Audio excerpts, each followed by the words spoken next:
Well, Republicans in the State House of Representatives are unveiling a new education plan. It comes nearly 2 months after Governor Gretchen Whitmer signed the education budget for the 2025 year right here in Flint. Republicans say that legislation removed critical funding for mental health and school safety programs. And our David Sackrider joins us now in the studio. And David, that's a problem they say they addressed with this plan? That's right. Republicans say there's about $300 million left on the table in next year's budget, and they can save those programs, but only if they act quickly. Our local schools have been outraged by these cuts, and we need to fix it as soon as possible before our children's counselors and school resource officers are laid off. That's why we're running this budget plan now. Robert McCann, executive director of the K-12 Alliance of Michigan, calls restoring that funding a critical need.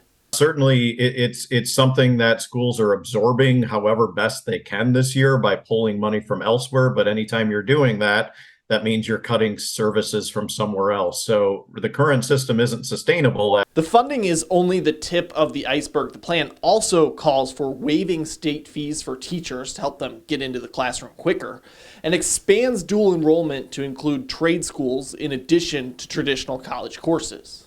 Our kids need more and better pathways to success, and that's why I'm sponsoring critical changes to Michigan's merit curriculum. Our plan updates graduation requirements to give students more flexibility and essentially a buffet of options that match their interests. The plan also launches a pilot program to adjust the timing and distribution of state standardized tests. Republicans say it will reduce testing anxiety and offer more opportunity to make learning adjustments, but McCann is not sure it'll have the intended effect. We shuffle the deck around every few years on this, and the reality is that whatever system we are using, it's still taking time away from teachers being able to focus on their students' needs in the classroom.